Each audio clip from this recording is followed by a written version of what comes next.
स्वागत है सभी प्यारे प्यारे बच्चों का। हम पढ़ रहे थे चैप्टर 3 ऑफ क्लास 9 जिसका नाम है एटम्स एंड मॉलिक्यूल्स, जिसमें हमने अब तक पढ़ा था हमारे एटम्स क्या होते हैं, मॉलिक्यूल्स क्या होते हैं और आयंस क्या होते हैं। अब इसके बाद हम देखेंगे कि जो हमारे एलिमेंट्स आपस में कंबाइन करके कंपाउंड्स बनाते हैं, उन कंपाउंड्स को हम किस तरीके से रिप्रेजेंट कर सकते हैं सिंबल्स का यूज करके। जैसे कि हमने देखा था कि जो हमारे एलिमेंट्स होते हैं, हम उन एलिमेंट्स का भी क्या करते हैं, सिंबल यूज करके रिप्रेजेंट करते हैं, या उन एलिमेंट्स के एटम्स को कह लो कि सिंबल्स का यूज करके रिप्रेजेंट करते हैं। जैसे हाइड्रोजन का H हो गया, क्लोरीन का Cl हो गया, फ्लोरीन का F हो गया, है ना। या फिर और एलिमेंट्स ले लो आप, मैग्नीशियम का Mg हो गया। तो इस तरीके से हमने ये तो सिंगल एलिमेंट्स को रिप्रेजेंट किया उनको उनके सिंबल से, है ना। अब इसी तरह जो ये एलिमेंट्स अलग अलग एलिमेंट्स या अलग अलग एलिमेंट्स के एटम्स जब आपस में जुड़ते हैं तो वो एक कंपाउंड जो बनता है उसको हम किस तरीके से रिप्रेजेंट कर सकते हैं, उसको उनके सिंबल्स का यूज करके वो हम आज की वीडियो में सीखेंगे। देखो अब यही हमारी आज की हेडिंग है, राइटिंग केमिकल फॉर्मूला। अब इस केमिकल फॉर्मूला को हम मोलिकुलर फॉर्मूला भी कह देते हैं, क्योंकि ये मोलिक्यूल ही तो बना। हमारे जो एटम्स है वो कंबाइन होते तो क्या बनता है, मोलिक्यूल ही तो बनता है। अब वो भले ही मोलिक्यूल सेम एलिमेंट का हो या अलग अलग एलिमेंट के एटम से मिलके बना हुआ मोलिक्यूल हो, जिस मोलिक्यूल को हम कंपाउंड कह देते हैं।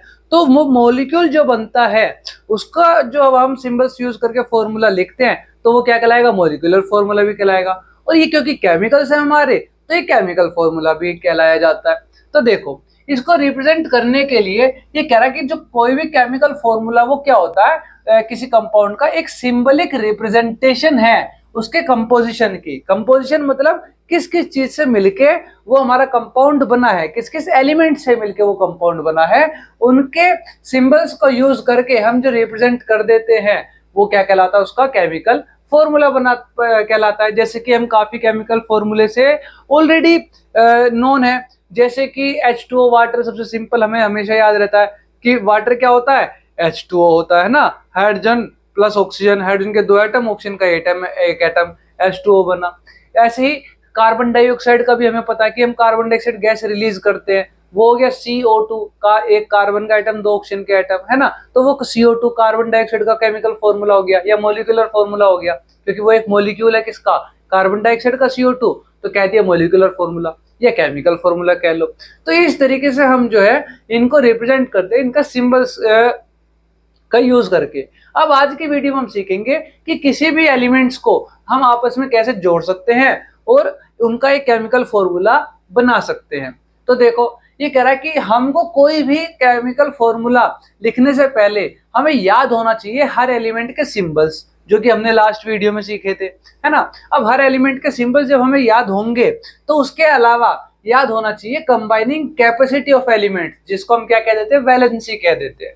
मतलब कोई भी जो एलिमेंट का एटम है वो उसकी कंबाइनिंग कैपेसिटी कितनी है, मतलब वो कितने एटम्स के साथ कंबाइन हो सकता है, वही क्या कहलाती है, उसकी कंबाइनिंग कैपेसिटी कहलाती है किसी भी एलिमेंट की। और इन्हीं कंबाइनिंग कैपेसिटी का यूज करके और उन एलिमेंट का सिंबल यूज करके, एक तो किसी भी एलिमेंट का सिंबल यूज करके और वो जो उस एलिमेंट का एटम है उसकी कंबाइनिंग कैपेसिटी कितनी है, मतलब कितना वो कंबाइन हो सकता है किसी दूसरे एटम के साथ।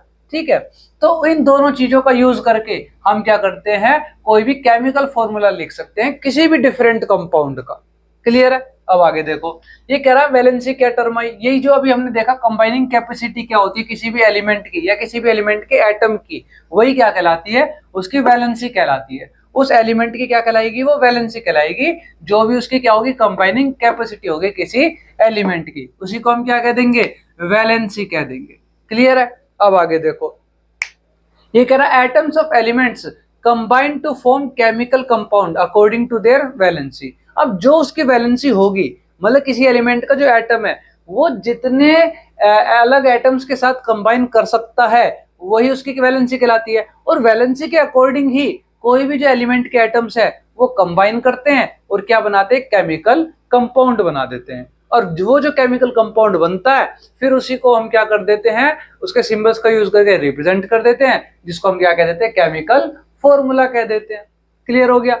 अब आगे देखो ये कुछ वैलेंसी मैंने लिखी हुई है जैसे कि इसकी वैलेंसीज याद करने के लिए मैंने एक अलग से वीडियोस अपलोड की हुई है ऑलरेडी, जिसमें मैंने सभी एलिमेंट्स के जो भी आपके सिलेबस में 9th में भी आएंगे 10th में भी आएंगे उन सब के सिंबल्स, उनकी वैलेंसी सब जो है पीरियडिक टेबल में के अकॉर्डिंग लिख करके बताया हुआ है। अच्छे से आप एक बार वो वीडियो देखोगे आपको याद हो जाएगा कि किस एलिमेंट का क्या सिंबल है और क्या उसकी वैलेंसी है। फिर भी एक बार देख लेते हैं, जैसे ये हाइड्रोजन, लिथियम, सोडियम, पोटेशियम, इन सब की वैलेंसी क्या है 1 है, पर इन पर चार्ज आता पॉजिटिव। क्यों? क्योंकि वही 4th चैप्टर में देखोगे कि इनकी वैलेंसी 1 क्यों है, इसका कारण है 1 क्यों है, जो कि हम 4th चैप्टर में देखेंगे। अभी शॉर्ट में बता देता हूं कि इलेक्ट्रॉन ये क्या करते हैं, डोनेट करते हैं ये वाले एलिमेंट, और जो इलेक्ट्रॉन डोनेट कर देता है उस पर पॉजिटिव चार्ज आ जाता है, वो कैटायन कहलाता है, और जो इलेक्ट्रॉन गेन करता है उस पर नेगेटिव चार्ज आ जाता है और वो अनायन कहलाता है ना। कैटायन अनायन पढ़ा था पिछली वीडियो में। तो ये कह रहा है कि hydrogen, lithium, sodium, potassium, fluorine, chlorine, bromine, इन सब की 1 वैलेंसी है, लेकिन इन चारों की पॉजिटिव में चार्ज आता है और इन तीनों का नेगेटिव में चार्ज आता है इन सब की 1 ही। ठीक है। अब इसके अलावा जो ये बेरिलियम, मैग्नीशियम, कैल्शियम, इस पर ये पॉजिटिव चार्ज आता है। ठीक है। बेरिलियम, मैग्नीशियम, कैल्शियम, जिंक, इन सब के पॉजिटिव में आती है वैलेंसी, मतलब वैलेंसी तो इनकी 2 रहती है पर चार्ज पॉजिटिव में आ जाता है, इसलिए बोल देते हैं पॉजिटिव 2। जैसे इसकी इनकी पॉजिटिव 1 बोल सकता हूं मैं, रिप्रेजेंट कर सकता हूं, इनकी नेगेटिव 1 रिप्रेजेंट कर सकता हूं, है ना। ऐसे ही इनकी पॉजिटिव 2 रिप्रेजेंट कर सकता हूं। होती तो वैलेंसी 2 है, चार्ज पॉजिटिव आता है क्योंकि इलेक्ट्रॉन डोनेट करते हैं। ऐसी ये ऑक्सीजन, सल्फर, ये इलेक्ट्रॉन गेन करते हैं, और ये 2 इलेक्ट्रॉन, इनका एक एटम 2 इलेक्ट्रॉन गेन करता है, इसलिए इनकी वैलेंसी होगी 2। इनका इन सभी का जो एटम है वो एक एक इलेक्ट्रॉन डोनेट करता है, इन सभी का एक एक एटम एक एक इलेक्ट्रॉन गेन करता है, इन सभी का एक एक एटम 2 इलेक्ट्रॉन गेन डोनेट करता है, और इनका दोनों का एक एक एटम 2 इलेक्ट्रॉन क्या कर सकता है, गेन कर सकता है। उसके अलावा ये बोरोन, एल्यूमिनियम, ये हमारे क्या है, एलिमेंट्स हैं जो जिनकी वैलेंसी 3 है। इसका मतलब क्या हुआ कि इनके एटम्स 3 इलेक्ट्रॉन को क्या कर सकते हैं, डोनेट कर सकते हैं। डिटेल अगले चैप्टर में देख लेंगे, 4th चैप्टर में क्या बन रही है वैलेंसी, कैसे बन रही है, क्यों इलेक्ट्रॉन डोनेट कर रहे हैं, ये सब चीजें अगले चैप्टर में आएंगी। फिलहाल तो इलेक्ट्रॉन वर्ड का भी इंट्रोडक्शन नहीं है 3rd चैप्टर में, फिर भी मैं एक डाउट ना रहे, रटी ना जाए चीजें, कारण एक पता रहे कि क्यों है ये वैलेंसी ऐसी। वो कारण मैं बता रहा हूँ कि इलेक्ट्रॉन डोनेट करने पर और गेन करने पर ये वैलेंसी बनती है। वो क्या, क्यों, कैसे, वो देख लेंगे अगली वीडियो में। फिर उसके बाद ये कह रहा कि ये हो गए BAl, बोरोन, एल्यूमिनियम वगैरह, ये एलिमेंट्स के एक एक एटम 3 इलेक्ट्रॉन को क्या कर सकते हैं, डोनेट कर सकते हैं, इसलिए 3 वैलेंसी हो गई, और डोनेट कर रहे हैं इसलिए पॉजिटिव चार्ज आ गया, इसलिए कैटायन कहलाए। वहीं नाइट्रोजन, फास्फोरस वगैरह, ये Np, ये क्या करते हैं, ये भी 3 इलेक्ट्रॉन गेन कर सकते हैं, इसलिए भी इनकी वैलेंसी भी 3 है, लेकिन ये इलेक्ट्रॉन गेन कर रहे हैं इसलिए इन पे नेगेटिव चार्ज है। क्लियर है। अब ये तो रहे बात सिंगल एलिमेंट्स। ये क्या, हमारे ये ग्रुप ऑफ एटम्स है हमारे, जिनको हमने देखा था लास्ट वीडियो में कि एक तो अमायन हमारे 2 तरीके के होते हैं, कैटायन, एक अनायन। ठीक है। कैटायन हमारा पॉजिटिव चार्ज वाला, अनायन हमारा नेगेटिव चार्ज वाला, लेकिन वो सिंगल एटम्स थे हमारे, सिंगल एलिमेंट के सिंगल एटम। अब ये कह रहा कि जब ग्रुप ऑफ एटम्स पर चार्ज आ जाता है तो उसको हम कह देते हैं पॉली एटमिक आयन। क्या कह देते हैं, poly atomic ion, last video में देखा था।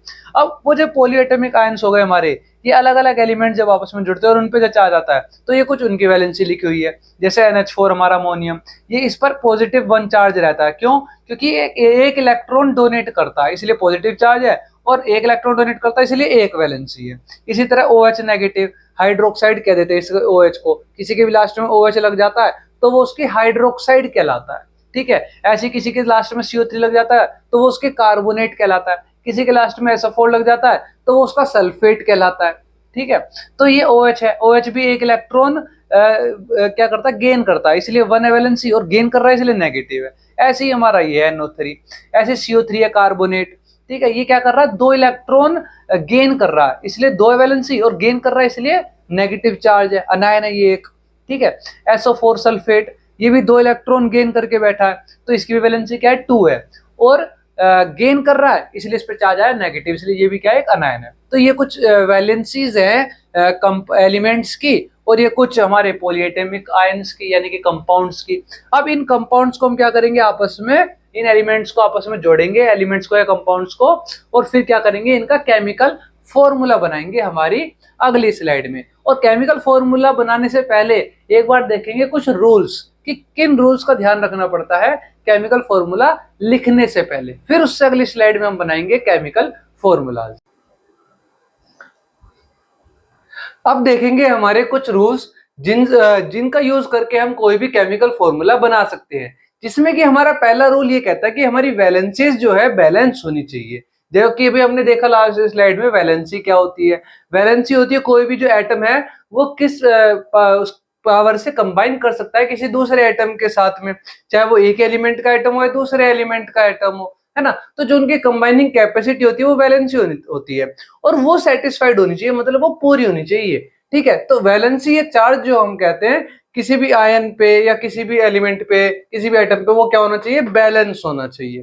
ठीक है, फिर उसके बाद ये कह रहा है कि जब भी कोई कंपाउंड ऐसा बनेगा जिसमें एक मेटल और एक नॉन मेटल आपस में जुड़ रहे हैं तो हमेशा जो है मेटल का नाम पहले लिखा जाएगा और नॉन मेटल का बाद में। जैसे कि एक एग्जांपल ले लो कैल्शियम ऑक्साइड, इसके अंदर जो कैल्शियम है वो एक मेटल है और ऑक्सीजन क्या है, एक नॉन मेटल है। ऑक्सीजन एक गैस है ना, नॉन मेटल है। कैल्शियम एक मेटल है, हार्ड फॉर्म में पाया जाता है ना, सॉलिड फॉर्म में। तो ये कह रहा है देखो मेटल का नाम पहले लिखा और नॉन मेटल का नाम हमने बाद में लिखा।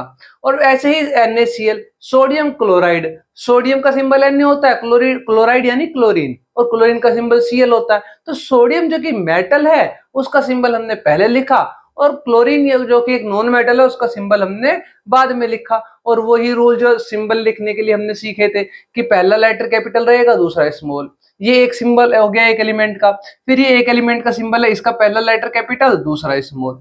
ठीक इसी तरह इसमें देखो ये Ca एक एलिमेंट का सिंबल है कैल्शियम का, तो इसमें पहला letter capital C, A small हो गया। फिर O अलग एलिमेंट का जो है सिंबल है ऑक्सीजन का, तो ये जो है कैपिटल लेटर से लिखा जाएगा। इस तरीके से हम क्या लिखते हैं, सिंबल्स को लिखते हैं।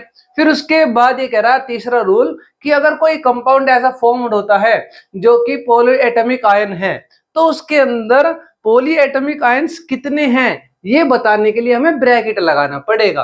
ठीक है, देखो जैसे कि कह रहा है कि जो आयंस होंगे उनको हमेशा किस में रखेंगे, हम ब्रैकेट में रखेंगे, ये बताने के लिए कितने नंबर हैं उसके। ठीक है, उनका रेशियो बताने के लिए। जैसे एग्जांपल हो गया CaOH की ट्वाइस, इसका मतलब क्या हुआ कि ये मेरा जो कैल्शियम है इसमें 2 OH जुड़े हुए हैं, एक OH ये जुड़ गया और एक OH ये जुड़ गया। ठीक है, ये जो ब्रैकेट के बाहर 2 लगा है ना, इसका मतलब है कि OH मेरे पास कितने हैं, 2 OH है कैल्शियम के साथ में। ठीक है, एक ऑक्सीजन इधर एक ऑक्सीजन इधर, एक H इधर एक H इधर।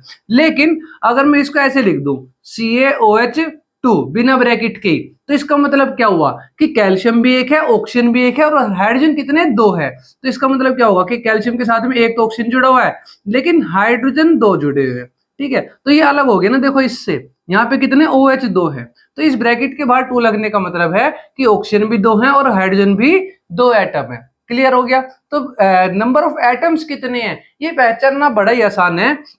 जैसे मान लो मैं लिख दूं MgCl2, ठीक है, अभी बनाना सीखेंगे अगली स्लाइड में, पर लिख दूं मैं MgCl2, इसका मतलब क्या, Mg कितने, एक एटम है और क्लोरीन कितने एटम है, 2 एटम है। तो ठीक इसी तरीके से यहाँ पे लिखा है कैल्शियम का कोई नंबर है नहीं, तो कैल्शियम का तो एक ही एटम है ना। लेकिन अगर मैंने लिखा ब्रैकेट के बाहर 2, तो ब्रैकेट के अंदर लिखे हर एलिमेंट के लिए वो नंबर है, तो इसका मतलब ऑक्सीजन भी 2 एटम है और हाइड्रोजन भी 2 एटम है। और O और H ये मिलके क्या बनाता है, हाइड्रोक्साइड का एक मॉलिक्यूल बनाता है। तो अगर ब्रैकेट के बाहर 2 लिखा इसका मतलब हाइड्रोक्साइड के 2 मॉलिक्यूल है, OH मेरे पास 2 है।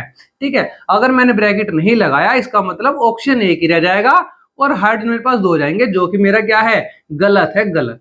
ठीक है, ये है मेरा गलत, सही क्या है मेरा, ये है। तो इस तरीके से जो है हम ब्रैकेट लगाते हैं अगर पॉलीएटॉमिक आयंस एक से ज्यादा होते हैं। लेकिन अगर पॉलीएटॉमिक आयन मेरा एक ही रहे, पॉलीएटॉमिक आयन मतलब ऐसे एटम्स का ग्रुप जिनके ऊपर क्या है, चार्ज है। तो OH के ऊपर चार्ज होता है ना, OH के ऊपर चार्ज होता है -1। ठीक है, सीखा था हमने लास्ट क्लास में। तो ये कह रहा है कि इस तरीके से अगर हमें जो है पॉलीएटॉमिक आयन क्या रह जाए, एक ही रह जाए। यहाँ तो पॉलीएटॉमिक आयन कितने, 2 थे, OH कितनी बार था, 2 बार था।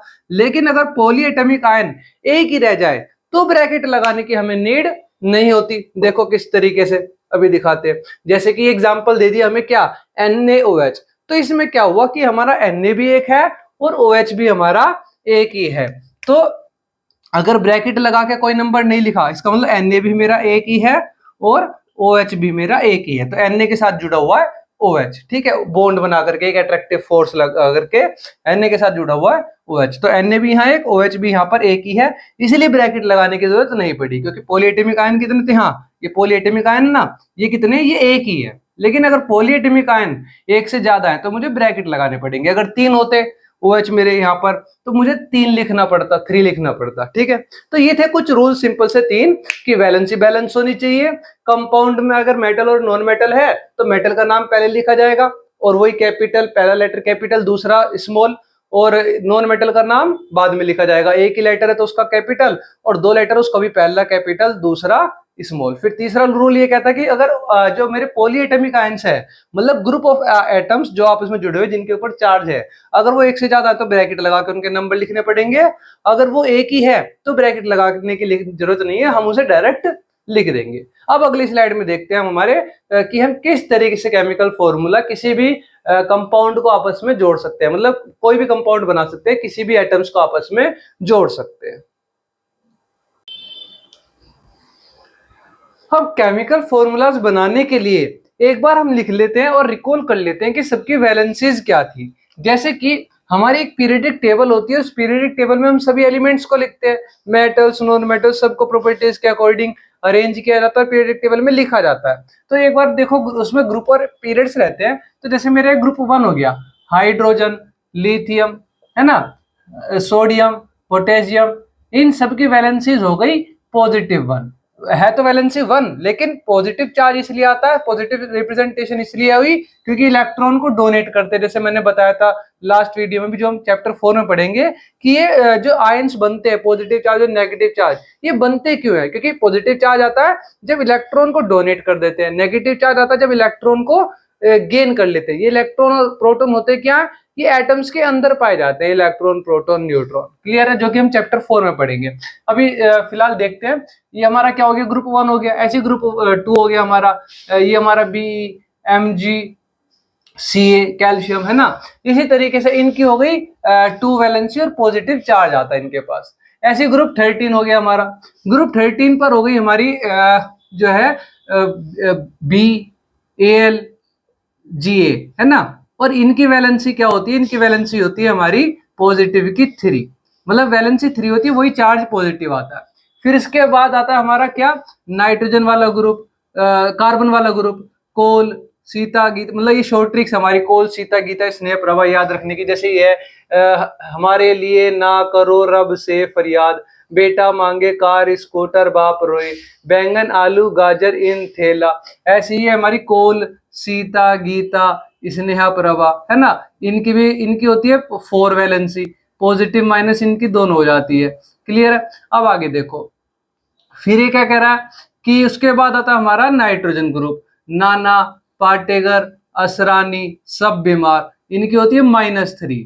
ठीक है। फिर उसके बाद ओए, स्टाइल, से, टीपो, इनकी होती है हमारी -2। और फ्लोरीन, क्लोरीन, ब्रोमीन, आयोडीन, मतलब फिर कल बाहर आई आंटी, है ना, फिर कल बाहर आई आंटी, इन सब की होती है -1। और ग्रुप 18 में helium, neon, argon, krypton, xenon, इनकी 0 वैलेंसी होती है। ये इलेक्ट्रॉन को लेना देना पसंद नहीं करते, इसीलिए इनका सिंगल एटम जो है मोनो एटमिक फॉर्म में एग्जिस्ट करता है। तो ये तो हो गई इनकी वैलेंसीज। अब हम क्या करेंगे कि किसी भी एलिमेंट को किसी भी एलिमेंट के साथ में जोड़ देंगे उनकी वैलेंसी के अकॉर्डिंग, ताकि पहला रूल क्या कहता था हमारा जोड़ने के लिए, भी हमने देखा कि वैलेंसी का जो है बैलेंस होना बहुत जरूरी है। वैलेंसी, चार्ज वगैरह जो भी आयंस पर है वो जो है बैलेंस होना जरूरी है। फिर उसके बाद हम देखेंगे कि मेटल जो है उसको नॉन मेटल के साथ जोड़ेंगे तो मेटल का नाम पहले लिखा जाता है और नॉन मेटल का नाम बाद में लिखा जाता है। और उसके बाद हमने तीसरा रूल देखा था कि जो हमारे आयंस हैं उनको ग्रुप में लिखते हैं, वो अभी हम बाद में बनाएंगे, पहले ये बनाकर देख लेते हैं सिंपल आयंस जो हमारे सिंपल कंपाउंड्स है। देखो अब जैसे मेरा हाइड्रोजन है, हाइड्रोजन को अगर मैं जोड़ू मान लो Cl के साथ में, तो हाइड्रोजन की भी क्या हो गई वैलेंसी, +1 हो गई। ठीक है, 1 मान लो, चलो सिर्फ हाइड्रोजन की 1 हो गई और क्लोरीन की भी 1 हो गई। तो जब मैं इनको क्या करूंगा, क्रॉस मल्टीप्लाई करूंगा, तो हाइड्रोजन के आगे 1 लिखा जाएगा और क्लोरीन के आगे भी 1 लिखा जाएगा। पर 1 लिखने की कभी भी जरूरत नहीं होती, तो बिना 1 लिखे इस तरीके से हमारा ये क्या बन जाएगा, कंपाउंड बन के तैयार हो जाएगा। अब अगर मैं और ले लू, इस ग्रुप में से ले लू इस बार कोई, जैसे मैंने ले लिया इस बार Mg, ठीक है। और इस बार इस इधर से भी मैंने मान लो Cl ले लिया या Br ले लिया, है ना, ये क्या है मेरा Br ले लिया इस बार मैंने। तो अगर मैं Br लेता हूँ, Br की तो वही हमारी 1 है, लेकिन Mg की क्या हो गई हमारी वैलेंसी, Mg की हो गई 2 वैलेंसी। तो अगर मैं इनको जोड़ता हूं तो क्या करूंगा, वही क्रॉस मल्टीप्लाई करूंगा, है ना। तो Mg के नीचे साथ में लिखा जाएगा क्या 1, और Br के साथ में लिखा जाएगा 2, पर 1 लिखने की जरूरत होती नहीं, तो कंपाउंड क्या बनेगा MgBr2। क्लियर है। इसके अलावा और बना के देख लो, जैसे अगर मैं जोड़ दूं कार्बन के साथ में क्लोरीन को जोड़ दूं, तो कार्बन की क्या है 4 है, तो कार्बन की हो जाएगी 4, और क्लोरीन की क्या है वैलेंसी 1 है।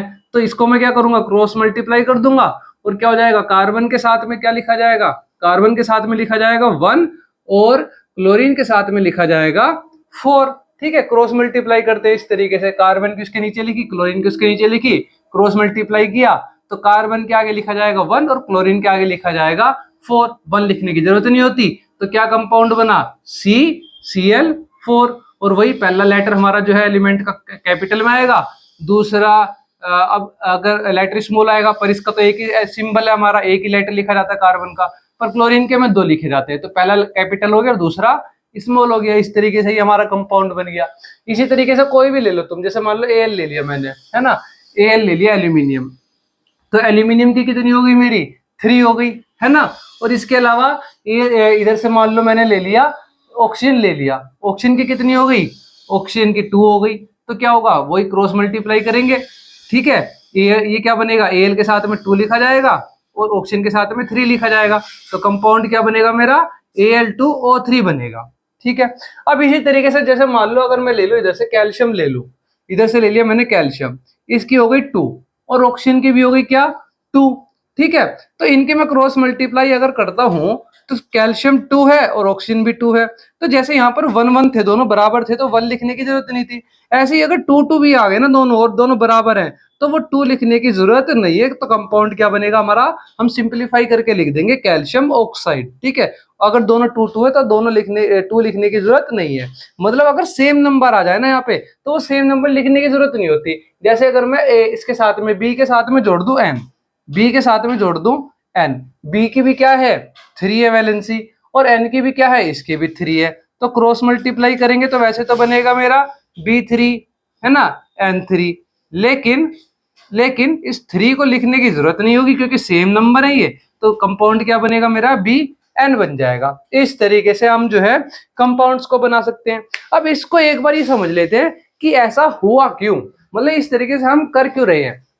वैसे तो ये इतना बस थर्ड चैप्टर में बस इतना ही बताया जाता है, लेकिन एक बार हम ये समझ लेते हैं कि ऐसा हो क्यों रहा है, जो कि हमें 4th चैप्टर में कारण पता चलेगा, लेकिन एक बार फिर भी हम यहीं पर समझ लेते हैं ताकि हमें रटना ना पड़े, हम समझ ले चीजों को कि ये हो क्यों रहा है ऐसा। देखो हमारे अभी मैंने बताया ना कि क्लोरीन जब कोई एलिमेंट दे देता है तो उस पर पॉजिटिव चार्ज आता है, कोई क्लोरीन एलिमेंट इलेक्ट्रॉन ले लेता है तो उस पर नेगेटिव चार्ज आता है, कोई इलेक्ट्रॉन दे देता है तो उस पर पॉजिटिव चार्ज आ जाता है।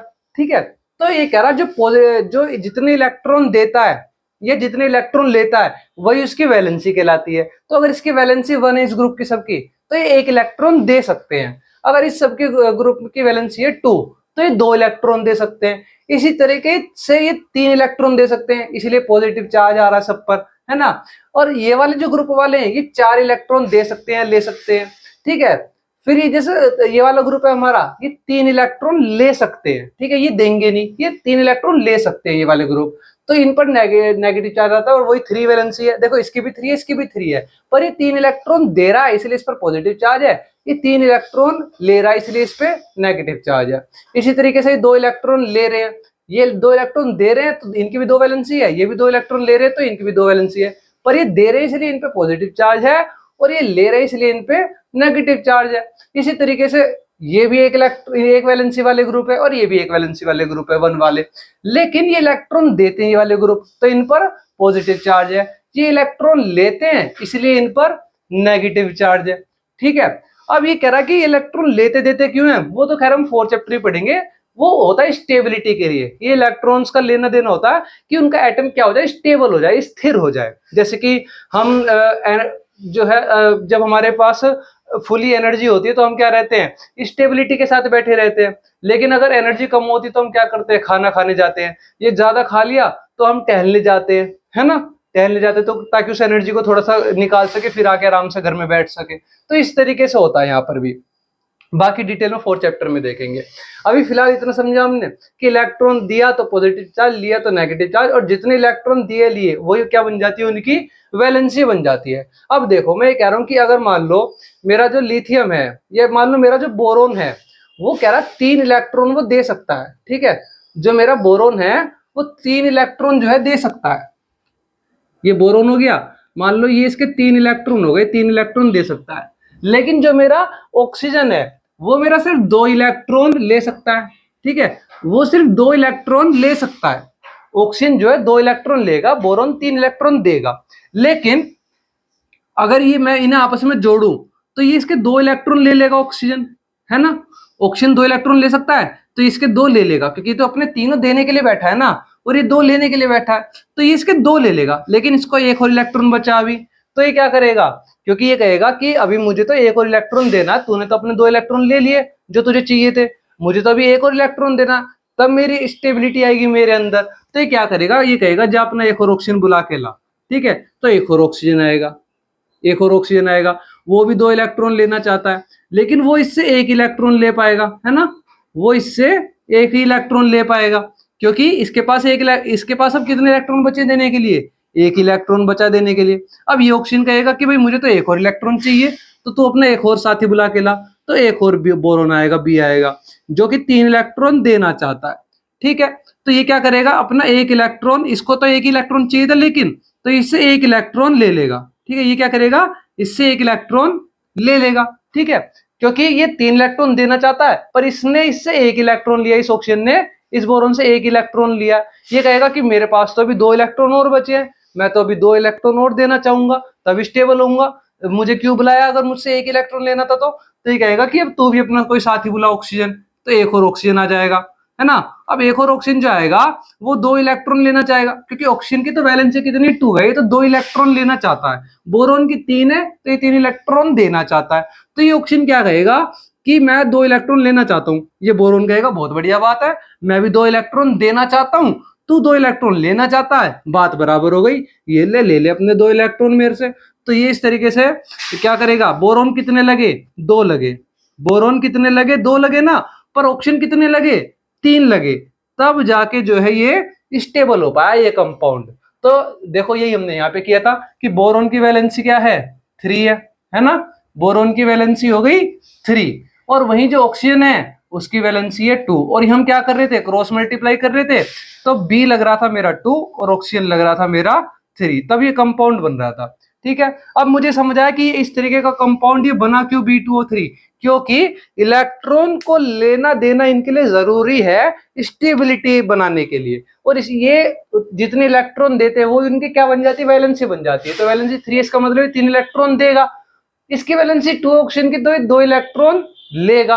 तो ये कह रहा है मैं तो सिर्फ 2 ही ले सकता हूं, तो ये इससे 2 ले लेगा, एक बचा उसके लिए एक और ऑक्सीजन आएगा, वो 1 ले लेगा। ठीक है, अब इसको एक और इलेक्ट्रॉन लेना है तो उसके लिए एक और बोरोन आएगा, वो इसका 1 इलेक्ट्रॉन दे देगा अपना।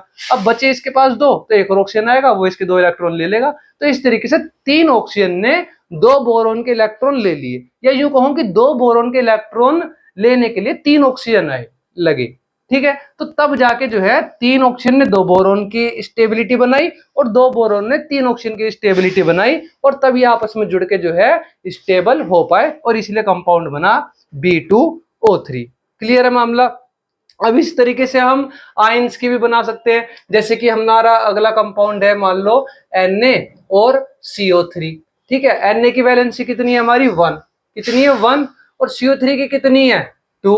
तो हम क्या करेंगे, क्रॉस मल्टीप्लाई करेंगे। टेबल बनवाई थी ना पिछली वीडियो में, जिसमें हमने क्या किया था, वैलेंसीज लिखी थी सबकी। तो CO3 जो कि कार्बोनेट है उस पर कितनी वैलेंसी है, -2 चार्ज होता है उस पर, तो क्रॉस मल्टीप्लाई कर दिया, Na के लिए नीचे आ जाएगा 2 और कार्बोनेट के नीचे आ जाएगा 3। क्यों, क्योंकि कार्बोनेट को कितने इलेक्ट्रॉन चाहिए, 2 इलेक्ट्रॉन चाहिए कार्बोनेट को, और सोडियम कितने दे सकता है, 1 इलेक्ट्रॉन दे सकता है। तो इसलिए कार्बोनेट को जो है 2 इलेक्ट्रॉन चाहिए थे, कार्बोनेट को 2 इलेक्ट्रॉन चाहिए थे, लेकिन सोडियम तो 1 ही इलेक्ट्रॉन दे सकता है, ठीक है। तो इसलिए ये लेगा इसका 1 इलेक्ट्रॉन। एक कार्बोनेट को दो इलेक्ट्रॉन चाहिए थे, वो एक तो ले लेगा सोडियम से, पर दूसरा भी तो, एक और भी तो चाहिए, उसके लिए एक और सोडियम आएगा और वो इसे अपना 1 इलेक्ट्रॉन दे देगा। तो इस तरीके से कार्बोनेट जो है अपने 2 इलेक्ट्रॉन की नीड को पूरा कर लेगा। इसलिए सोडियम जो है कितने लगे, देखो 2 लगे, है ना। सोडियम कितने लगे, 2 लगे। लेकिन जो कार्बोनेट है, ये हमारा कार्बोनेट, ये CO3 जो था, ये 3 मत समझना, ये 3 ऑक्सीजन के एटम है जो पहले से है ना। ये जो मेरा कार्बोनेट है, ये कितना लगा, ये सिर्फ एक ही लगा, CO3 लगा सिर्फ एक, इसलिए कंपाउंड बना मेरा क्या, Na2CO3।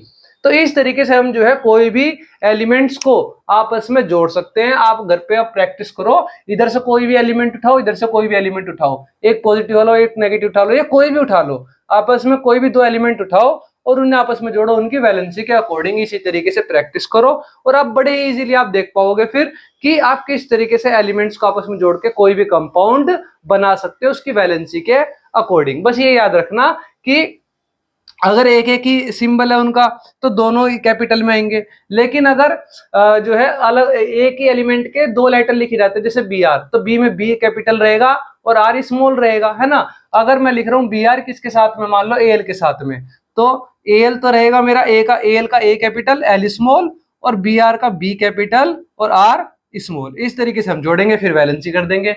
BR की वैलेंसी क्या है, 1 है, तो AL के साथ में 1 लगेगा। AL की वैलेंसी क्या है, 3 है, तो BR के साथ में 3 लग जाएगा और इस तरीके से हमारा कंपाउंड बन जाएगा। भाई जो AL की वैलेंसी है 3, वो उसके साथ वाले के साथ लगा दो, जो BR की वैलेंसी है 1, वो उसके साथ वाले के साथ लगा दो। यही तो हम करते आ रहे थे। B की 3 उसके साथ वाले के साथ लग गई, O की 2 वो उसके साथ वाले के साथ लग गई। क्लियर है। इस तरीके से हम कोई भी कंपाउंड बना सकते हैं, किसी भी कंपाउंड का केमिकल फॉर्मूला लिख सकते हैं।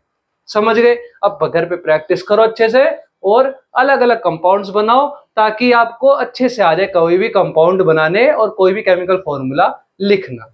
धन्यवाद।